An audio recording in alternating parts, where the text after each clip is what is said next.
Kwazi vateereri, tinomuchingamidzai kuchirongwa The Second Coming of Christ chamunopiwa naPastor Gift Rhodzi vekuNorth Zimbabwe Conference of the Seventh Day Adventist Church pamwe chete naPastor Caston Betera vekuEast Zimbabwe Conference of the Seventh Day Adventist Church. Mustudio nhasi tina Charlotte Chakabveyo ndiye ari kutiisira musign language. Pastor, kwazai vateereri. Vateereri, tinokuchingamidzai kuchirongwa. Tinoda kutenda uri kuri yatinayo nhasi iri kuti hondo huru part 7. Great Controversy part 7. Right. Chidzidzo chatinacho nhasi mufundisi. Maybe ingotsanangura kuti Great Controversy chi. Kana tichiti hondo huru, sekuverenga kwatakaita nekudzidza kwataatichiita, pane hondo yakatangira kudenga. Hondo iyi ichirwiwa pakati paKristu naSatani. Saka hondo yacho yakakura zvakadaro zvokuti haina kugumira kudenga. Yakanhanhirawo pano pasi. Right. Ende tichiri mukati mayo. Right. Saka ine makore nemakore ichienderera mberi. Saka zvatoda kuita nhasi vateereri, muchidzidzo chedu toda kunyanya kuongorora main contenders vari kunyanya kurwisana. Vari kurwisana vacho. Vari main. Vatungamiri vacho. Right. Vatungamiri vehondo iyi. Saka toda kumativi ari mairi, but tichizonyanya kuongorora of course divi redu isusu. Revatendi. Hande pana zvakazarwa 12 verse 7 to 9. Zvakazarwa 12 verse ya 7 kusvika pana 9. Zvinokurwa kwakavapo kudenga. Mikaeri navatumwa vake vakarwa neshato. Shato ikarwa ina vatumwa vayo, vakasakunda, nenzvimbo yavo haina kuzowanikwa kudenga. Zvino shato huru yakakandirwa pasi, iyo nyoka yekare inonzi Dhiabhorosi naSatani, munyengeri wenyika yose, yakakandirwa panyika navatumwa vayo vakakandirwa pasi pamwe chete naye. Ndo zvatinoziviswa neBhaibheri pahondo yakatanga kudenga. Pahondo iyi pabva pataurwa masides mairi. Rumwe rutivi rweakakundwa yanzi nderwani? Shato Dhiabhorosi kana kuti Satani. Right. Ko akakunda wacho ndiani? Abva anzi Mikaeri. Saka chidzidzo chedu manje pastor, toda kutotenderera pana Mikaeri yeye. Alright. Because tikatongoti Shato, Dhiabhorosi, Satani, vanhu vatomuziva kuti ndiSatani. But muchaona kunyangwe takambozviti taurei muzvidzidzo zvapfuura kuti Mikaeri. Zvinogona kudaro kuvateereri pasina kunyatsa kujeka kuti ambori Mikaeri ndiani. Because kune dzimbo dzaMikaeri dzinoimbwa. Saka panogona kusazonyatsa kusara pakajeka kuti Bhaibheri parinoti Mikaeri riri kurevani. Saka uku ndo kutanga kwehondoko. Ngatimbona mukutsanangura kwebhaibheri hondo iyi yakunopera. Kuti vatungamiri vehondo iyi vari vairi ndo vatinonzwa here futi vachitaurwa. Pana Daniel 12 verse 1 kusvika pa2. Daniel 12 verse ya 1. Nenguva iyo Mikaeri uchasimuka, iye muchinda mukuru unorindira vana vavanhu vako. Ipapo nguva yenjodzi ichavapo isina umbovapo yakadaro kubva pakumuka kwamarudzi avanhu kusvikira panguva iyo. Nenguva iyo vanhu vako vacharwirwa, ivo vose vakanyorwa mubhuku.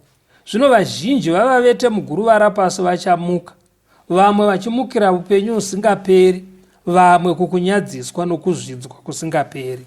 Saka pakunopera taakusvika kunopera kwecontroversy, Mikaeri ataurwa futi, but abva ataurwa this time ari kurwira vatendi. Pabva pataurwa kunzi panguva iyoyo vakafa vachamutswa. Saka Mikaeri ari kuratidza kuti aripo pastor kubva pekutanga kwehondo nekwekunopedzisira. Mikaeri ataurwa nezvake. Saka toda kuti timboona kuti zvatanokora kwekutanga nekwekupedzisira kwehondo chambokonzera hondo iyi chii pastor? Chambokonzera hondo but musakanganwa toda kunyanya kuteedza Mikaeri kuti bhaibheri riburitse pachena kuti Mikaeri ndiani. But kuti tisvike ipapo toda kutanga tamboziva kuti hondo iyi yakonzerwa nei, chiri kurwirwa. Chii chiri kurwirwa? Isaiah 14 verse 12 to 14 iverengei. Isaiah 14 verse 12. Haiwa, wawaseiko uchibva kudenga, iwe nyamasasa, iwe mwanakomana wamambakwedza? Wakandwa seiko pasi, iwe wokuwisira marudzi pasi? Iwe wakati mumwoyo mako, ndichakwira kudenga, ndichakwiridza chigaro changu choushe kumusoro kwenyeredzi dzaMwari. Ndichagara pamusoro pegomo reungano, pamigumo yamativi okumusoro. Ndichakwira kumusoro kwamakore, ndichazvienzanisa nokumusoro-soro. Satan aida kufanana, aida kuzvienzanisa naMwari. Saka muri kunzwa ari kuti I will be like the most high God. Aida kufanana naMwari.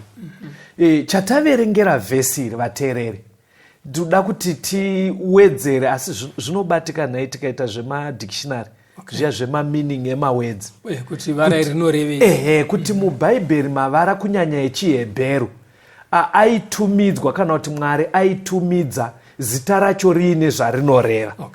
Saka munganditenderere pastor kuti ndiudze vateereri zvinoreva vara rekuti Michael ndore kuti Mikaeri. Kudzidza ndine nchitira zvisaita kunge takuita kunge kuclassroom. Vara rekuti Michael kana kuti Mikaeri muchishona kana tichiridedza rinoreva kuti who is like God. Akafanana naMwari. Who is like God. Akafanana naMwari. Saka ndoda kuti mubva maona kuti sei pari kutanga hondo iyi tiri kubva taudzwa zvaMikaeri. Because pari kutanga hondo iyi Satan ari kuti I want to be like God. Arwa neakafanana naMwari. Yet pane one who is like God. Satan ari kuya achiti I want to be like God. Saka zvaari kureva Satanika ari kutoti uyo akafanana naMwari ngaabve paari ndiuye ipapo. Kurwira chinzvimbo. Kuzwira chinzvimbo because bhaibheri kutoti Michael ndeakafanana naMwari. Satani obva ati ndoda kufanana naMwari. Saka ameno kana muri mumabasa pastor, paine chikunja position inotori nemunhu ari manager. Iwo wobva wati ndoda position iyoyo. Iye munhu wacho achiripo unenge uchirevei? Uruti ndabve kawe ndipinde inini. But anobva sei? Uri kuedza kuti kana uchiti ndoda paari ipapo ngafe. Imwe nzira yekuti ngafe zvake because hapana mabvisiro kasina kutodzingwa basa. Uri kutoti ngafe abvepo. Saka bhaibheri kuna Isaiah riri kutsanangura chaive chimiro chaSatani.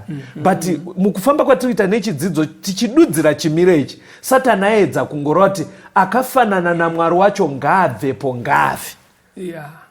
Pane nyaya hombe. Saka papfungwa dzekuda kufanana naMwari, saka murunzwa bhaibheri harizotiudze kuti wacho akafanana naMwari aiva ani. Riri kubva rangokurumidza kuti Michael. Because atochallenjwa ndaakafanana naMwari. Saka muri kuona hondo yacho haidescribwe ichinzi Mwari akarwa naSatani. Inobva yanzi Mikaeri akarwa nani? Nekuti ndo zviri kushuwirwa naSatani. Hamenoti pakujekerera. Pari kujeka. Handei pamberi tione kuti mativi mairi aya akamira sei. Matthew 24 verse 31. Mateo 24 verse 31. Uchatuma vatumwa vake nehwamanda huru, vachaunganidza vasanangurwa vake kunobva mhepo ina, kubva kurutivi rumwe rwedenga kusvikira kuno rumwe rutivi. ndijesu ari kutaurwa kuti achatuma vatumwa vake, right. But pataverenga kuna zvakazarwa hanzi Mikaeri ane vatumwa futi. Okay. Hani mazvibata ka? Saka Mikaeri ane vatumwa, panapa Jesu ane vatumwa. Alright. Mapabata kapo. Okay, muri kuti mimi pataverenga pahondo yaya panzi Mikaeri achirwa naDiablos, Mikaeri aive nevatumwa vake. Pandima iyi yataverenga iyi iri kutiburitsira Jesu aine vatumwa vake. Aine vatumwa vake. Hatichimboendaiwo kwaSatani. Okay. Matthew 25 verse 41.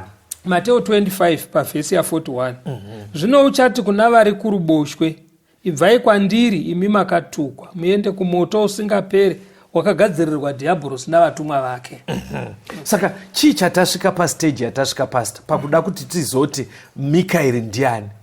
Tiri kuona kuti kana Satani aive nengirozi dzake, Mikaeri aine ngirozi dzake. Mubvunzo unoramba uripo ndewokuti saka Mikaeri ingirozi yekauti haisi. Muona kuti sei pachida kujeka? Nekuti taurai muda kuti kudii?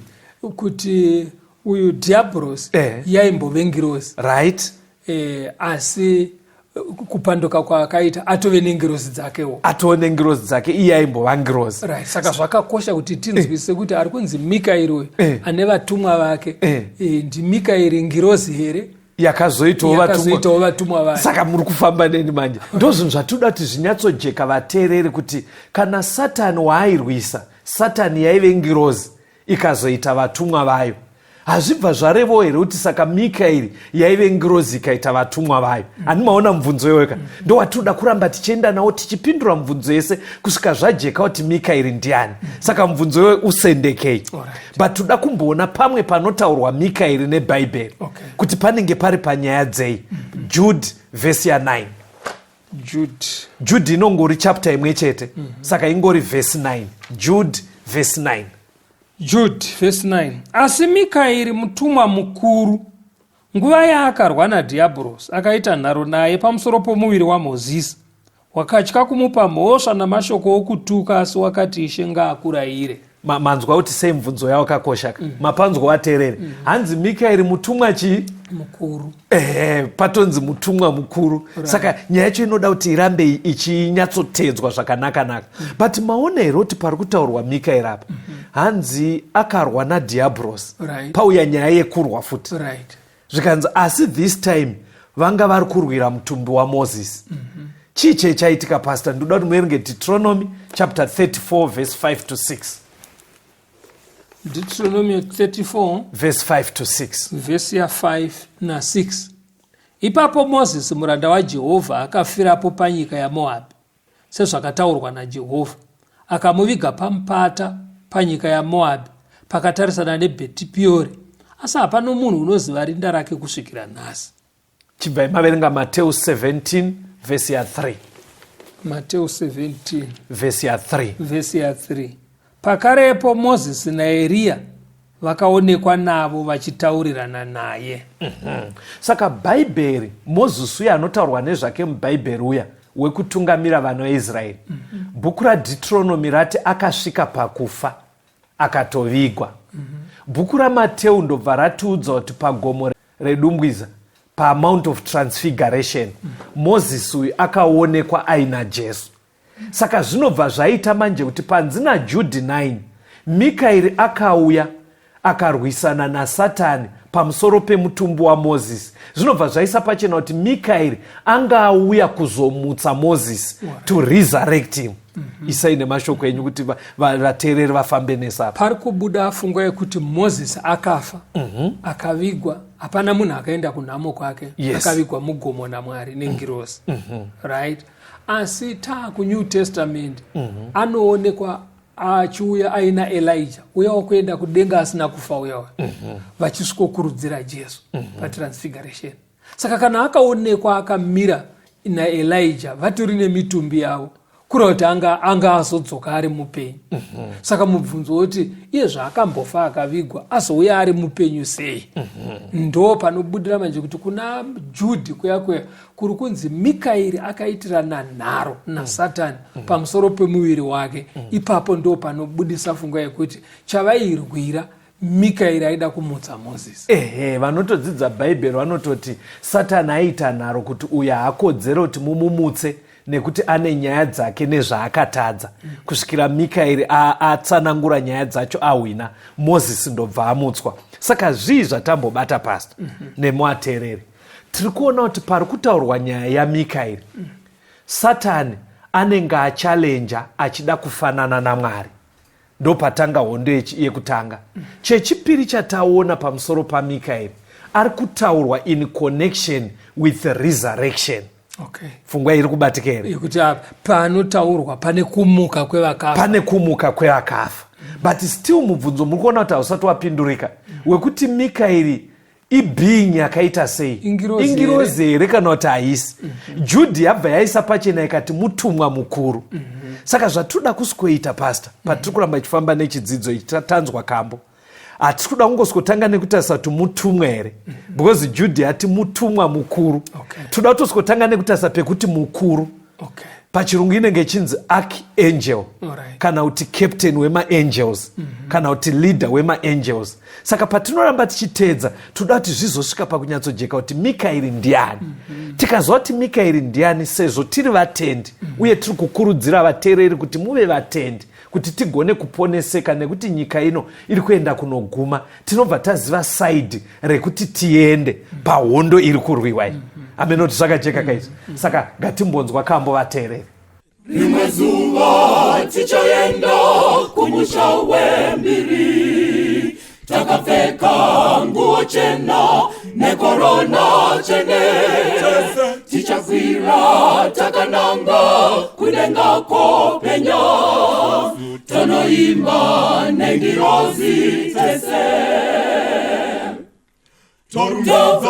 Toimba haleluya, Isu torumbiza Yesu zitarage, torumbiza toimbira zawedenga iengarumbidze nekusinga peri haleluya.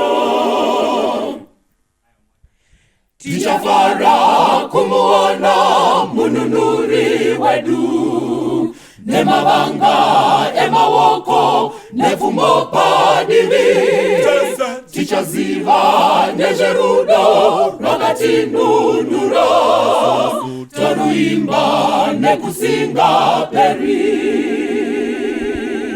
Torumbiza toimba haleluya, Isu torumbiza Yesu zitarage, torumbiza toimbira zawedenga iengarumbidze nekusinga peri haleluya.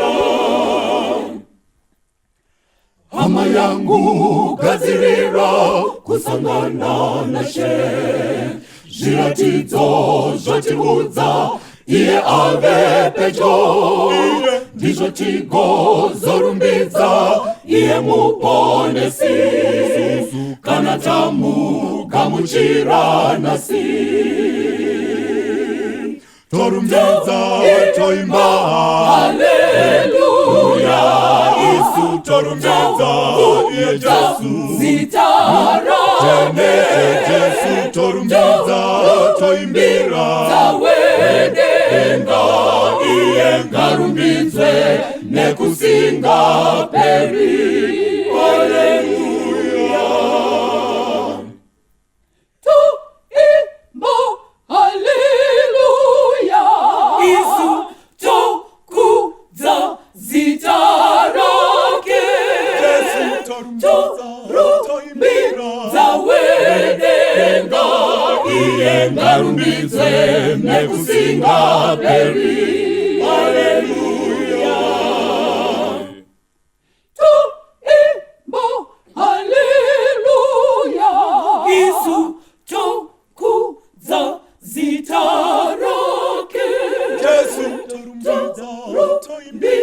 zawedenga iye ngarumbidzwe nekusinga peri.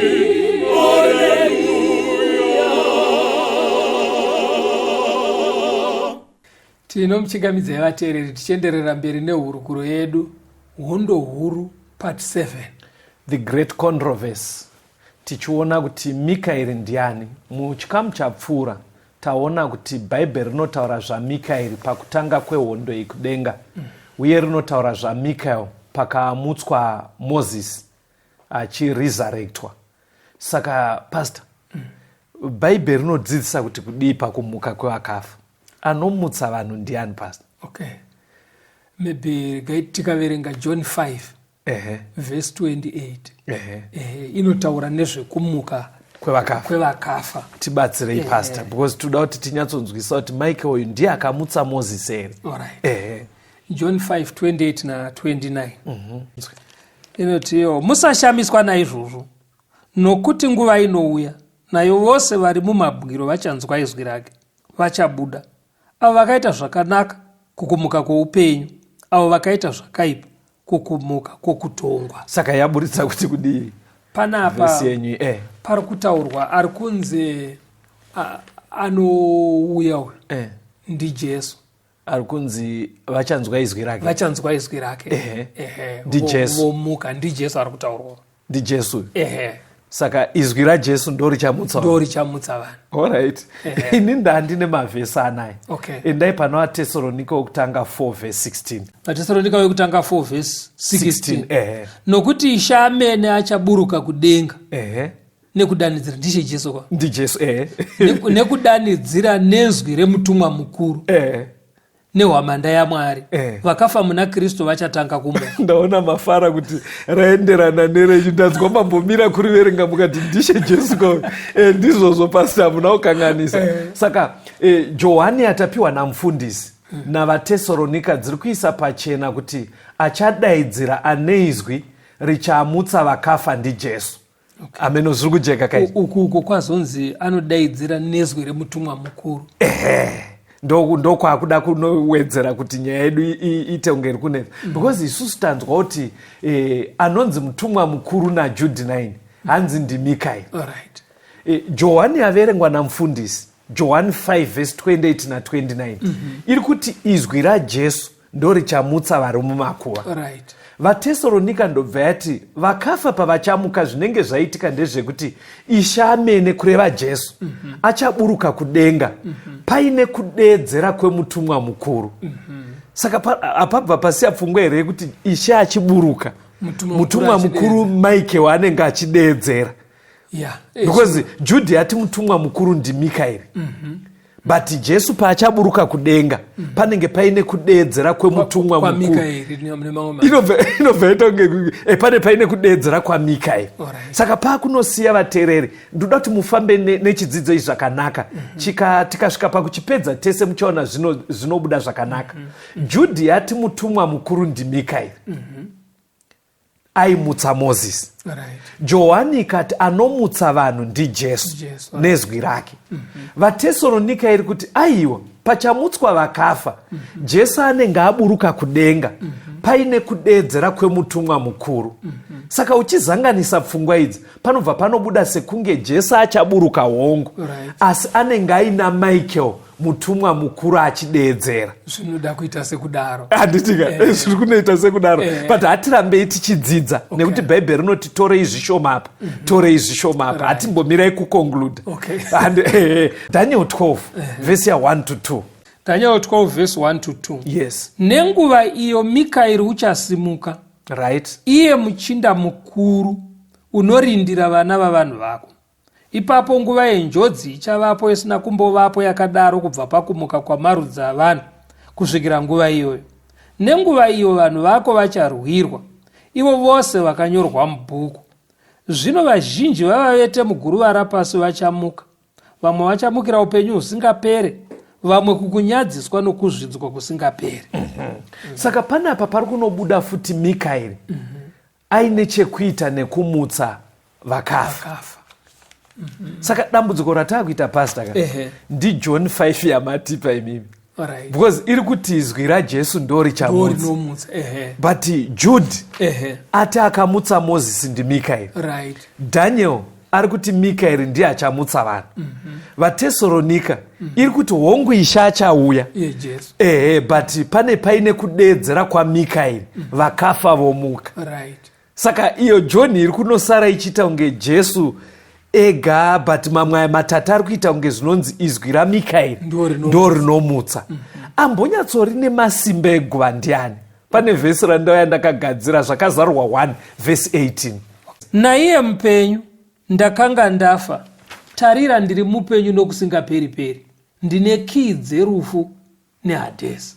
NdiJesu ari kutaura. Ari kuti apo pastor? Jesu ari kuti ndakambofa, ndakamuka, ndine makii anogona kukinura rufu neHadesi. Hadesi ndoguva. Saka kuti ndine makii ari kuti chikuita ngechirawe. Ari kuratidza kuti ndine simba rinogona kusunungura vanhu kubva mumakuva. Ari Jesu. Right. Saka vhesi iri manje chandaita kuti muchizoriverengera ndauya ndinaro ndo rinenge riri kusapota renyu ramatipa raJohn 5. Ranzwi izwi raJesu richaburitsa vanhu mumakuva. Iyi zvakazarwa iri kuti zveshuwa Jesu ndiye ane simba rekuburitsa vanhu mumakuva. But Jude yati Michael ndiye akaburitsa Moses. VaTesalonika ndobva yati kudedzera kwemutumwa mukuru kuchamutsa vakafa. Ari Michael. Daniel ikati Michael achamutsa vakafa. Saka pari kuita unge pane mangange pana Michael naJesu. Ameno zviri kubatika here vateereri kuti pana Michael naJesu pari kuita unge pane mangange ipapapo. Toda kuti panyatsojeka. Saka ngatimbopasiyai pakadaro pastor. Tidzoke kumubvunzo watambobvunza uya kuti pari kunzi mutumwa mukuru. Mutumwa mukuru. Tikaona kuti mutumwa mukuru ndiani? Panobva patibatsira kuita unveil chimiro chaMikaeri. Because so far tiri kuziva kuti Mikaeri mutumwa mukuru. Saka tisataenda pekuti mutumwa, toda kumbona pekuti mukuru. Muchirungu ateereri pane pachinzi archangel kana kuti captain of angels. Iye captain iye ndiani? Mutungamiri wengirozi. Ndiani? Hande pana Joshua. Joshua 5 verse 13 to 15. Joshua 5 verse 13. Zvino Joshua wakati ari Jeriko, akasimudza meso ake akatarira, akaona murume amire pakatarisana naye. Akabata munondo wake wakavhomorwa muruoko rwake. Joshua akaenda kwaari akati kwaari, uri mumwe wedu here kana wavavengi vedu? Iye akati, kwete, asi ndauya ini mukuru wehondo yaJehovha. Ipapo Joshua akawira pasi nechiso chake akanamata kwaari akati kwaari, Ishe wangu unoreveiko kumuranda wake? Mukuru wehondo yaJehovha akati kuna Joshua, bvisa shangu yako parutsoka rwako, nokuti paumire patsvene. Joshua akaita saizvozvo. Joshua anga ari kuprepare kuti vapinde munyika yeKenani kuti tingaparadze sei Jeriko. Saka ari yega ari kuita minamato yake kudaro, akabva asangana nevakuru vamaverengavo. Saka pakutaurirana paya akatofunga kuti imhandu dzekuJeriko here, semunhu aida zvekurwa, ndofunga vaida kutovambana ipapo. Ndobva anzi aiwa rongedza munondo. Ndini captain. Ndini mutungamiriri wehondo dzaMwari. Kurati wengirozi dzaMwari. Ndini captain. Ani mazoona ka ndiye ari kutaurwa. But mamboona kuti pamukuru uyu pane zvazoitika vachitaurirana manzwa kuti kudii. Uyu Joshua abva awira pasi achimunamata. Asati awira anzi bvisa bhutsu dzawakapfeka panapa patsvene. Anzi patiri panapa patsvene ndobva abva abvisa kwako munamata. Kurati paitwa patsvene nekuve kwake iye kwemukuru uyu. Azviti ndini captain uyu ndiye aita kuti nzvimbo iyoyi ive tsvene. Pane futi panosanganikwa naye mukuru uyu wekuti paasvika nzvimbo inobva yaita tsvene. Endai kuna Exodo munzwe. Exodo 3 verse 2 kusvika pana 6. Iye mukuru uyu wekuti paanenge asvika nzvimbo inoita tsvene muverenge futi munzwe. Exodus 3 verse 2. Ipapo mutumwa waJehovha akazviratidza kwaari mumurazvo womoto pakati pegwenzi. Akatarira akaona gwenzi richipfuta nomoto asi rakanga risingatsvi. Mozisi akati, regai nditsaukire ndione chishamiso icho chikuru, kuti gwenzi haritsvi neiko. Zvino Jehovha wakati achiona kuti Mozisi otsaukira kuti aone, Mwari akadana ari mukati megwenzi akati, Mozisi, Mozisi. Iye akati, ndiri pano hangu. Akati, usaswedera pano, bvisa shangu dzako patsoka dzako, nokuti paumire patsvene. Akatiwo, ndini Mwari wababa wako, naMwari waAbhurahama, naMwari waIsaka, naMwari waJakobho. Mozisi akavanza chiso chake, nokuti wakatya kutarira Mwari. Akatya kutarira Mwari. Ndepaya Mozisi paona gwenzi richibvira. Saka akashamisika kuti harisi kuita madota sei, ipo paine maflames. Paakada kutsaukira, Bhaibheri riri kutoti chaive mugwenzi imomo aive mutumwa waMwari. Saka Mozisi paakatsauka achida kuti aone, ndobva abva anzwa izwi. Bhaibheri rabva rati Jehovha ndobva ataura naye ari mugwenzi remoto. Saka zvikanzi bvisa shangu dzako nekuti paumire patsvene. Saka chatiri kuona panapa, paaibvisiswa shangu, eria yacho yaive yaitwa patsvene nekuuya kwemutumwa uyu. But mutumwa uyu paanga akutaura, abva ati ndini Jehovha. Saka pari kubudisa fungo yekuti anogona kudedzwa kunzi mutumwa, asi ari Jehovha. Ari Jehovha. Saka zvandiri kuda apa, pastor, ndoda kuti titange kubva kuna Jude 9 yati Mikaeri mutumwa mukuru. Handitika? Mukuru uya kuna Joshua ndiye abva ati bvisa shangu pauri patsvene. Ndizvozoka. Iye abvisisa shangu uyu ndiye akabvisisa futi Mozisi shangu.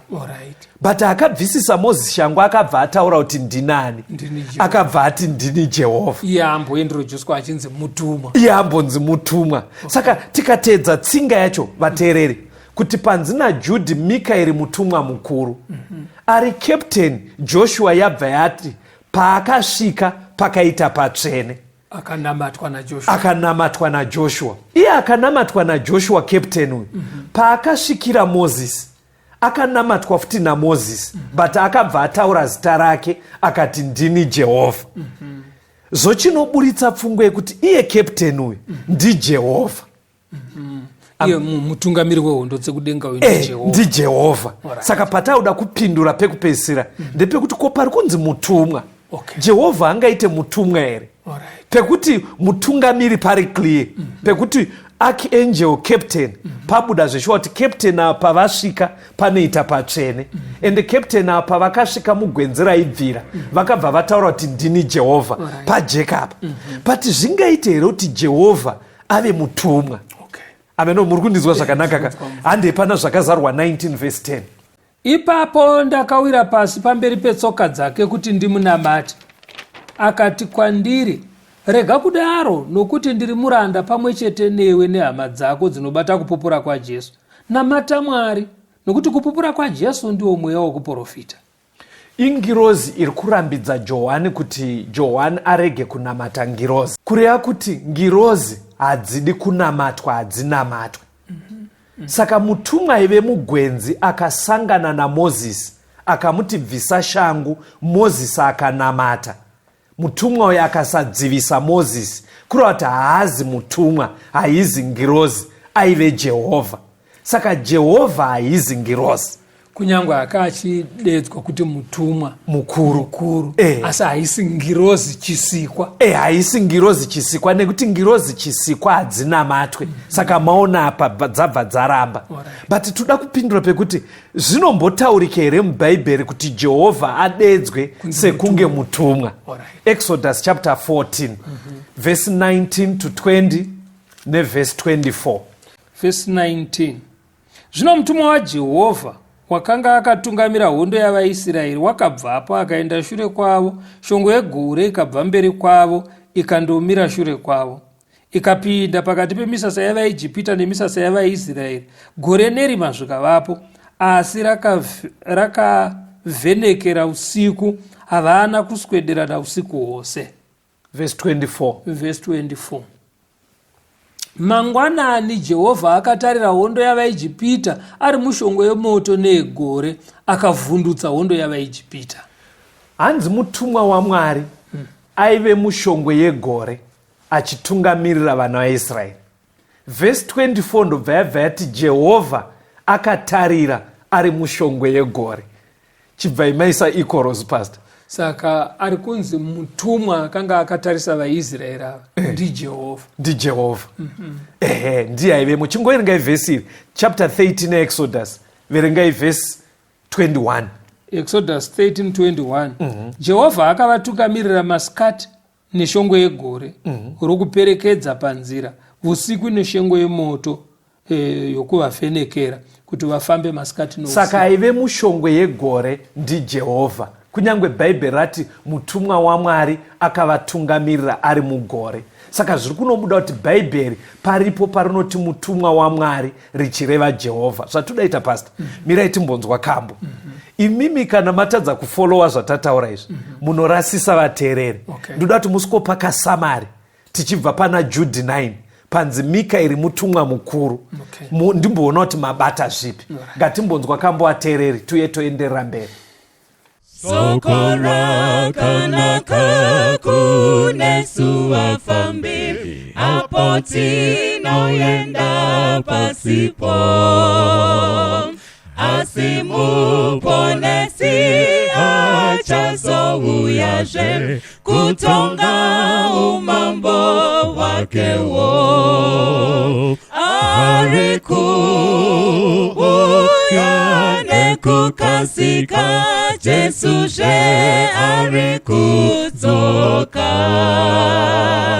Nevafambi vake vachazotora apo Jesu ouya.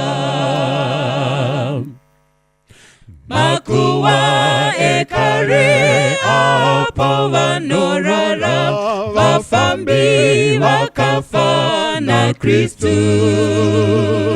Vachazarurazve vanhu vanomuka, vachapona pamwe naJesu. Ari kuuya nekukasika, Jesu zve ari kudzoka. Nevafambi vake vachazotorwa apo Jesu ouya. Tichasangana kumusha wekudenga, tichaimba nekuponeswa. Vaponesiwo vachapa pasi rese, vanamate mambo wedenga. Ari kuuya nekukasika, Jesu zve ari kudzoka. Nevafambi vake vachazotorwa apo Jesu ouya. Haleluya, ameni zve haleluya, ngekudawira tichasvika. Namatasimbira kufaradakara, topfeka mbiri yekudenga. Ari kuuya nekukasika, Jesu zve ari kudzoka. Nevafambi vake vachazotorwa apo Jesu ouya.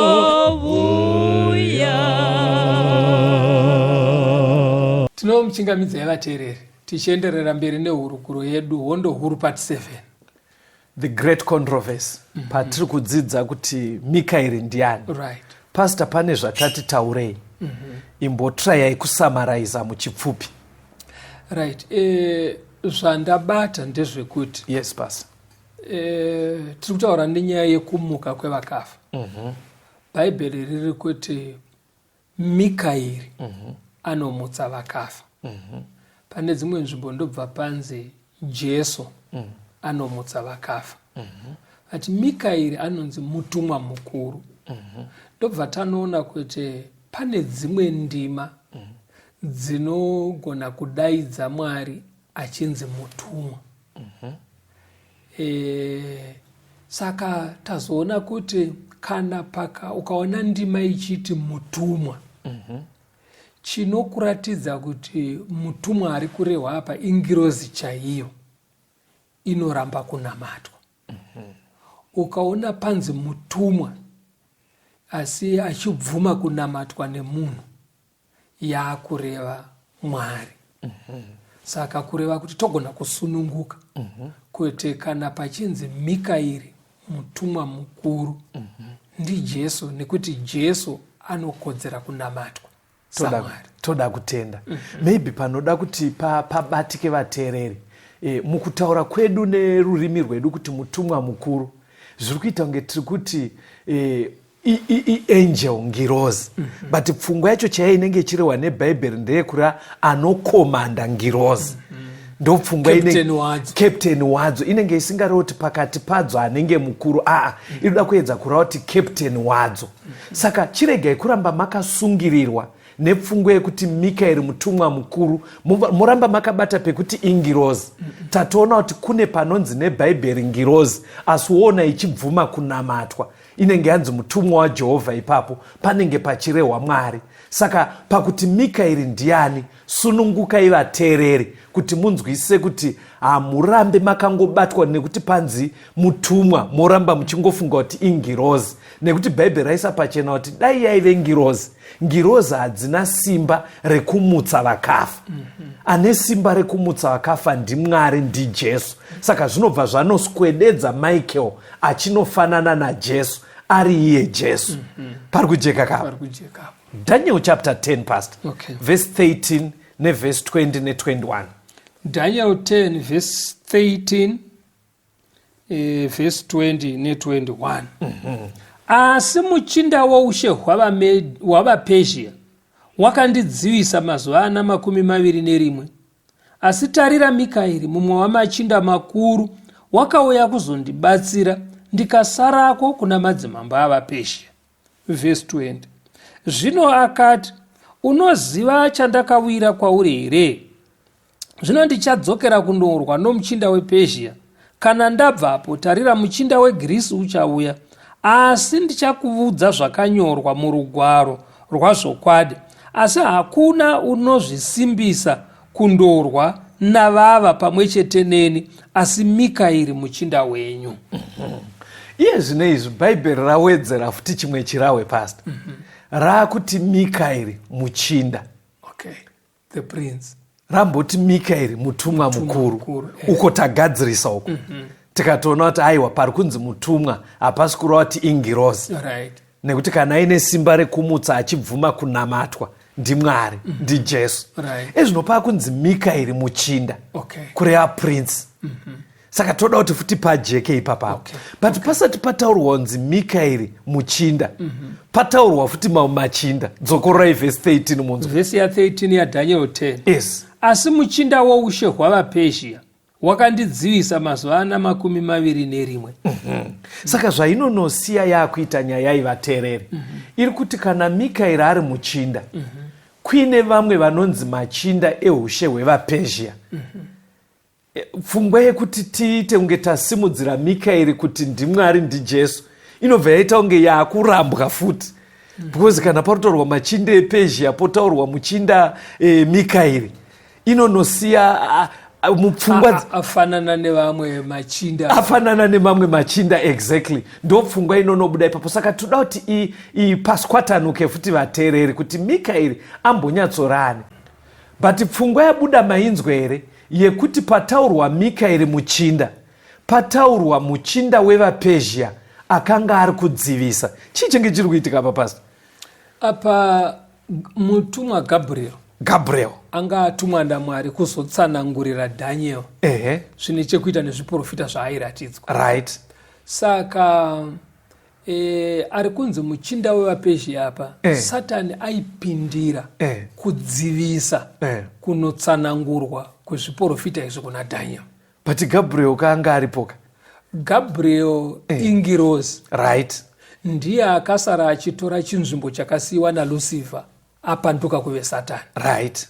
Saka Satani pakusikwa kwake akanga aine masimba, right, ndizvozvo zvekuti pakurwisana kwake naGabriel dziri ngirozi to ngirozi Gabriel aitokundwa. Alright. Ndosaka akazoita appeal manje kudenga kuti kudedzera rubatsiro kuti apuwe masimba makuru kuna anga achimurwisa.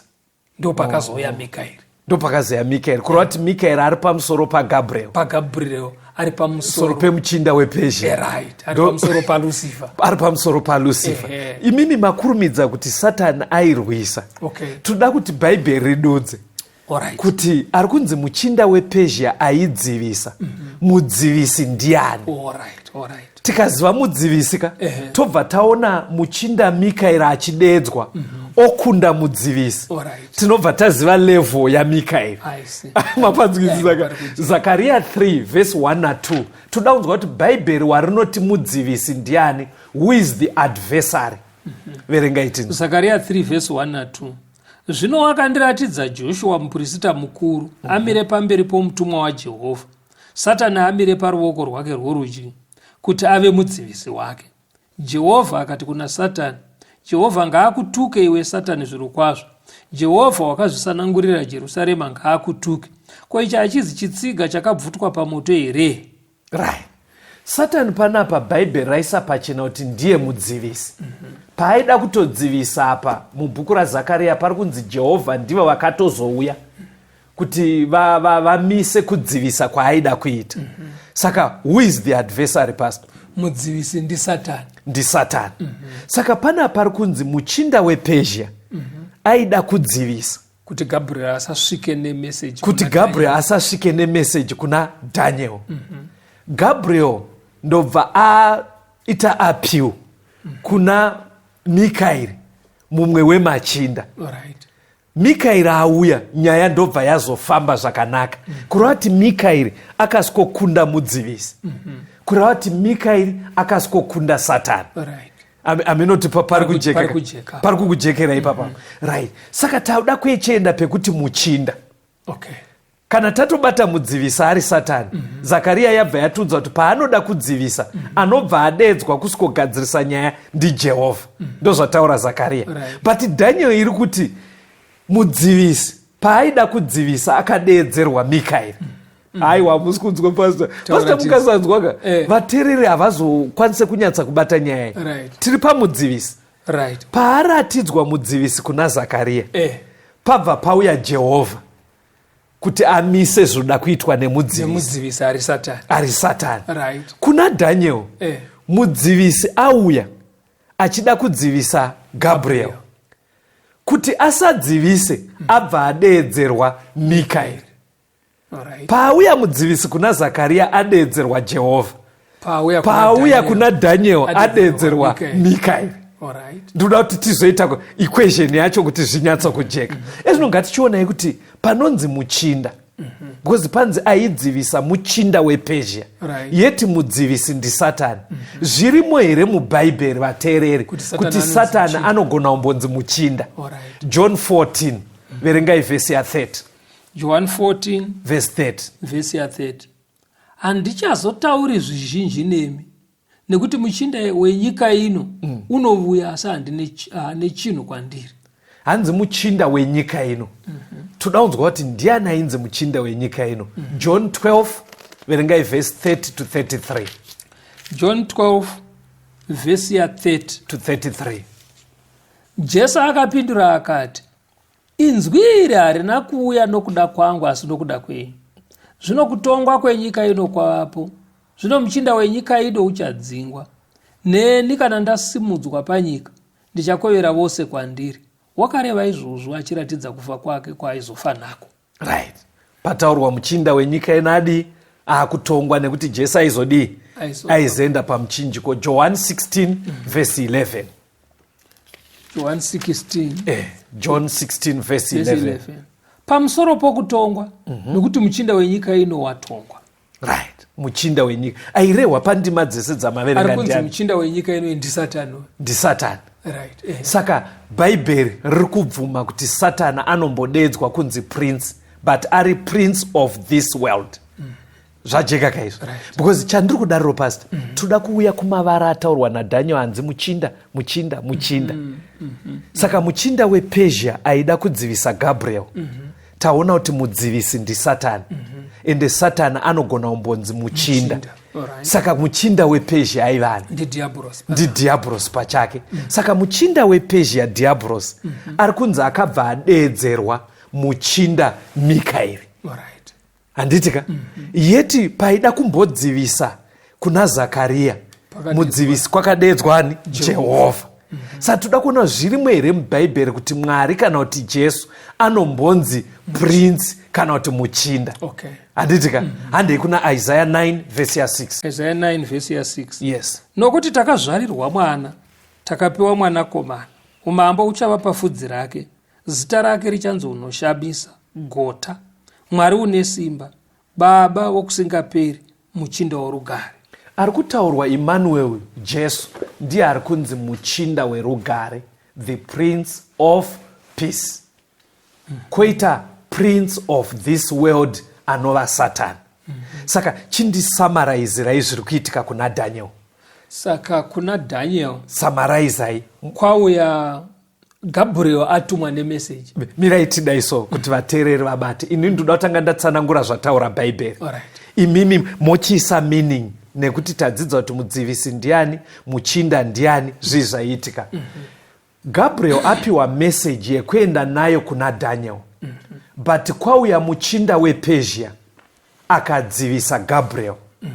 Gabriel ndobva azotsvaga rubatsiro kumuchinda Mikaeri.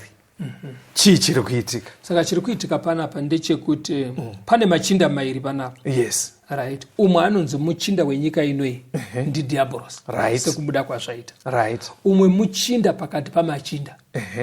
Panogara madzimambo. Iye anenge ari mambo ndi Jesu. Ndiye ari kudedzwa kunzi Mikaeri panapa. Right. Saka kuti Gabriel akukundwa na Satani. Akatotsvaga simba kuna anomukunda. Asiri ngirozi. Ari Mikaeri, ari Jesu. Okay. Ndiye akazouya akakunda Diablos. Saka zvandauda kuti tichiita pastor pamubvunzo wokuti who is Michael? Mikaeri ndiani? Zvinhu zvinogona kudaro zvichiita kunge zvinoviga meaning yaMikaeri ndezvekuti mutumwa, right, nezvekuti muchinda. Ndo zvataedza kutsanangura. That's right. Saka panonzi Mikaeri muchinda, bhaibheri riri kuti muchinda iyeye ndi Jesu. Right. Zobva zvasiya Mikaeri ari Jesu. Right. Bhaibheri parinoti Mikaeri mutumwa mukuru, taona kuti bhaibheri rinotomboti mutumwa waJehovha richireva Mwari. Parinoti mukuru, archangel, captain, tatoona kuti captain ava vanobvuma kunamatwa ndiMwari. Saka kuti hako mutumwa mukuru, asi rinenge richireva kuti ndiye anokomanda ngirozi Michael uyu, zvomudzosa pachinzvimbo futi chaJesu. Chikonzero bhaibheri richishandisa zita rake rekuti Mikaeri panyaya dzehondo, taona kuna Isaiah 14 kuti Satani paakati ndichada kuva saMwari, ndo zvinotoreva kuti Michael who is like God.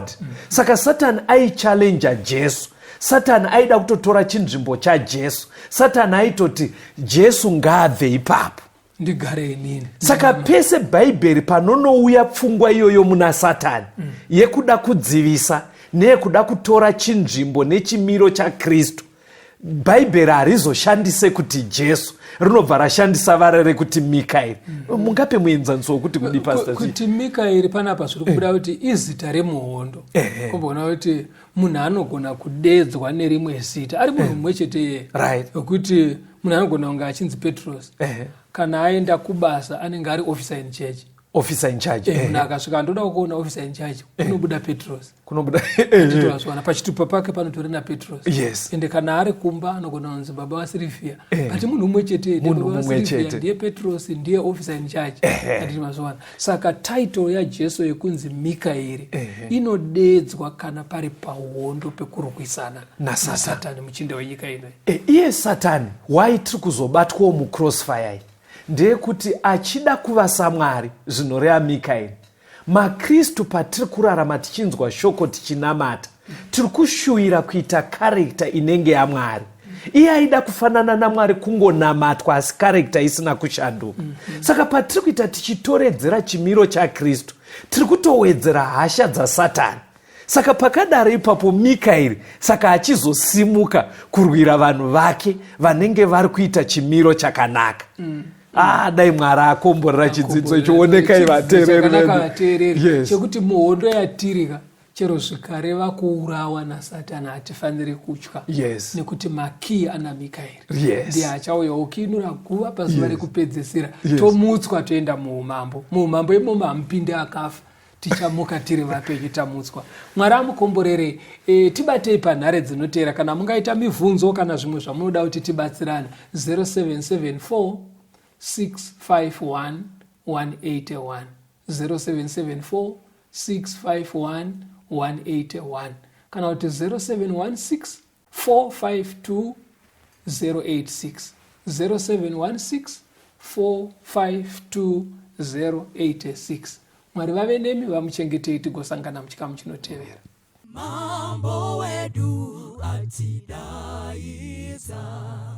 kuchinjwa chake chekudenga tomira senyi mukutongwa mambo apinda hapo mambo apinda kuzotitonga tichamira senyi hapo mambo apinda mambo Jesu anechiremba pakange pazoiswa mizwa nembiri yake tichamuona mambo apinda hapo mambo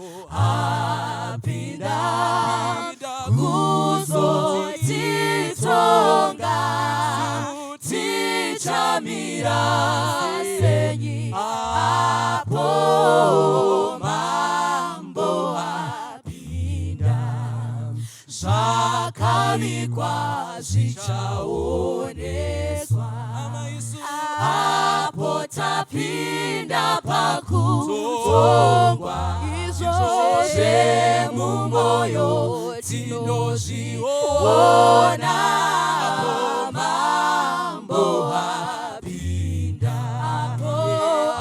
hapo mambo apinda kuzotitonga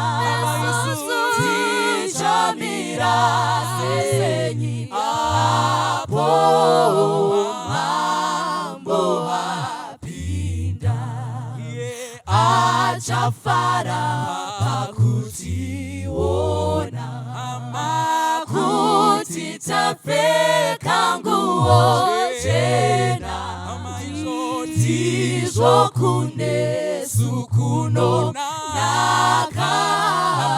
mambo apinda hapo mambo apinda kuzotitonga tichamira senyi hapo mambo apinda tenzi tinokumbira musa kuti tese tinozomira muzvimbo dzedu watya mambo apinda apo mambo apinda kuzotitonga tichamira senyi apo mambo apinda mambo apinda kuzotitonga